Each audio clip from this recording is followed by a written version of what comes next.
RBI ULI என்ற ஆப்பை introduce செய்திருக்கிறார்கள்.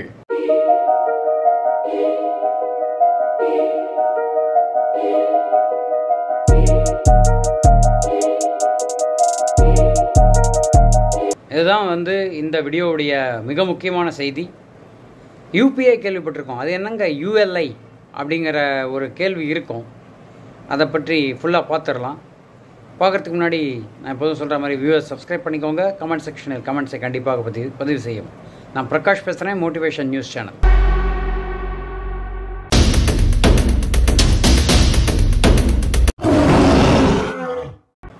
இந்த வீடியோவில் நம்ம பார்க்க போகிற விஷயம் என்ன அப்படின்னா, ULI எப்படி நமக்கு உதவிகரமாக இருக்க போகிறது, ULI மூலமாக கவர்மெண்ட் எவ்வாறு செயல்படுத்த போகிறார்கள்,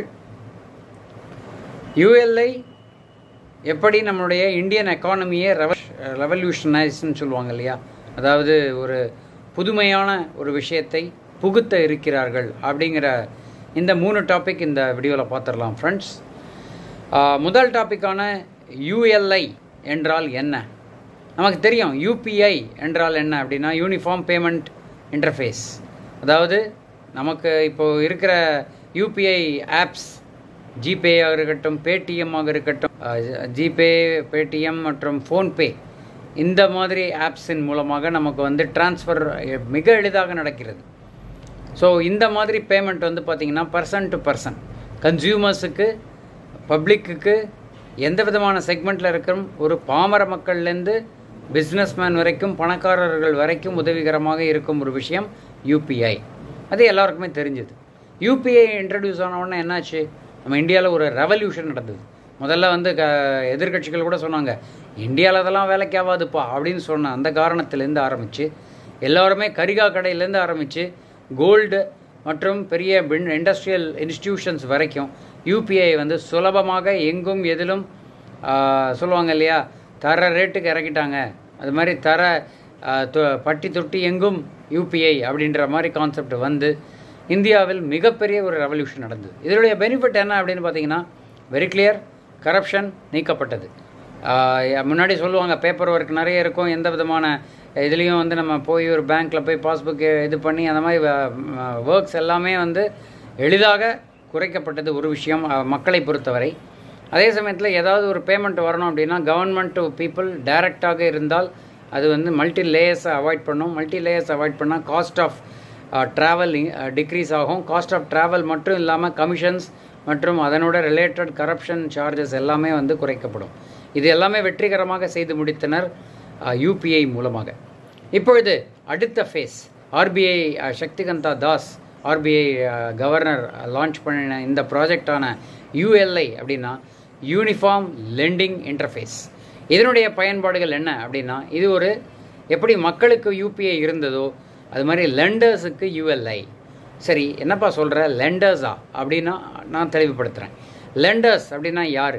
ஃபினான்ஷியல் இன்ஸ்டிடியூஷன்ஸ். யார்? பேங்க்ஸ் மட்டும் இல்லாமல் அதாவது பேங்க்ஸ்லேயே public sector banks, private sector banks, அதை தவிர கார்ப்பரேட் லோன்ஸ் கொடுக்கக்கூடிய பேங்க்ஸ், நபார்டு, இந்த மாதிரி உள்ள இன்ஸ்டிடியூஷன்ஸ் எல்லாத்துக்குமே you name the any financial institution, இதாக இருந்தாலும் பரவாயில்ல, NBFC-ஆக இருந்தாலும் சரி, மற்றபடி வேறு ஸ்பெசிஃபிக் இண்டஸ்ட்ரியல் லோன்ஸ் கொடுக்கக்கூடிய செக்டாராக இருந்தாலும் சரி, யாராக இருந்தாலும் கஸ்டமர், அதாவது அதுக்கு கம்பெனிஸ் இண்டஸ்ட்ரியல் லெண்டர்ஸுக்கு கஸ்டமர்ஸ் யாருன்னா பிஸ்னஸஸ் எந்த மாதிரி இருக்காங்க, அவங்களுடைய எங்கெல்லாம் அவங்க லோன் எடுத்திருக்காங்க, எந்த விதமான இதை வச்சு லோன் எடுத்திருக்காங்க, லேண்டு மூலமாக எடுத்திருக்காங்களா, இல்லைனா ஸ்டாக் மார்க்கெட் மூலமாக, மியூச்சுவல் ஃபண்ட் மூலமாக எடுத்திருக்காங்களா, கொலாட்ரல்ஸ் என்ன கொடுத்துருக்காங்க, எங்கெங்கேயாவது எவ்வளோ வருஷமாக லோன்ஸ் எடுக்கிறாங்க, அதில் ஏதாவது டிஃபால்ட் இருந்ததா, அந்த மாதிரி ஒரு, அதாவது ஜென்ரலாக லோன் ஹிஸ்ட்ரி, அந்த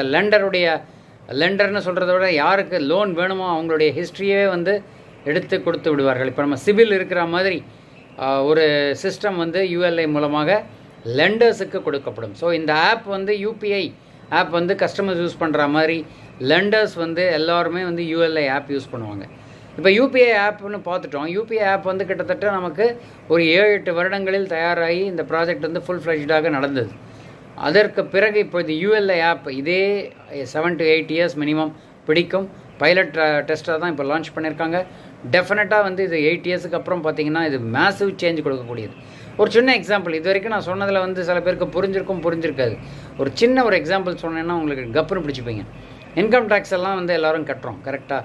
இன்கம் டேக்ஸ் கட்டும்போது என்ன பண்ணுறோம், நம்ம வந்து நமக்கு என்ன இன்கம்ங்கிறத ஃபார்ம் 16 மற்றும் பிஸ்னஸ் இன்கமாக இருந்தால் அதுக்கு வேண்டிய ப்ரூஃப்ஸ் எல்லாமே கொடுக்குறோம் நம்ம.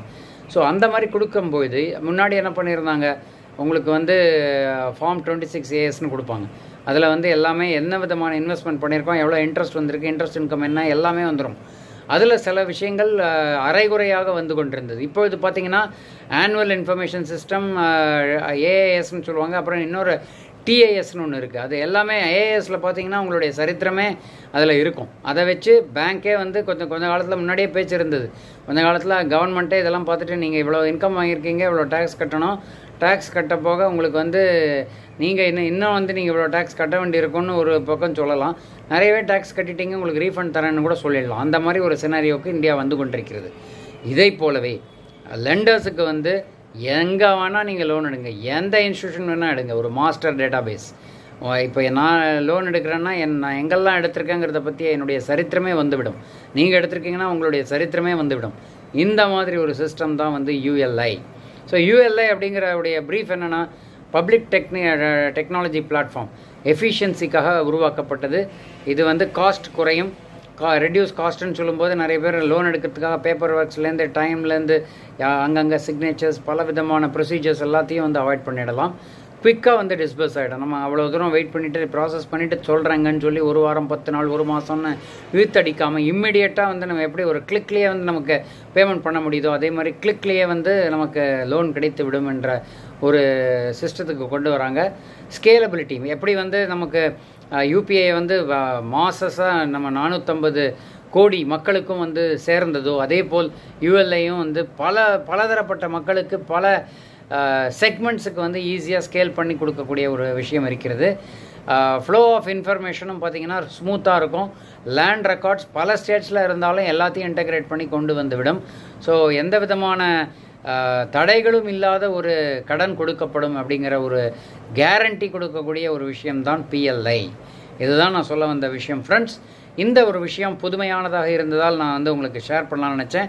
இதை தெரிந்து கொண்டு மோட்டிவேஷனாக இருக்க உங்களுக்கு ஒரு நல்ல ஒரு வாய்ப்பு இருக்கிறது.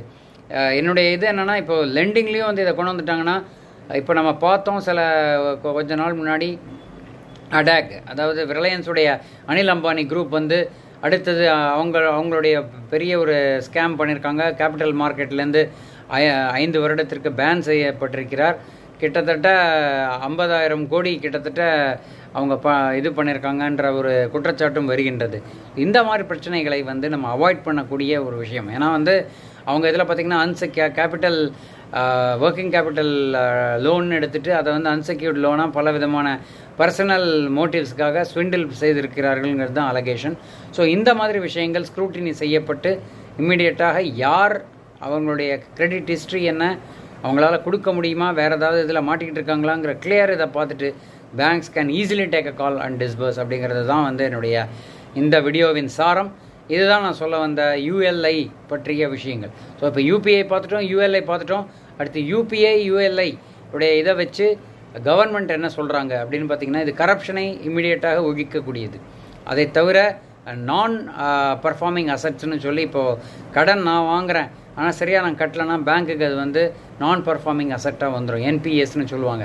ஸோ இது மாதிரி இன்ஸ்டிடியூஷன்ஸ் பிஸ்னஸஸ்லாம் பார்த்திங்கன்னா இது ஒரு சின்ன ஹிஸ்ட்ரி.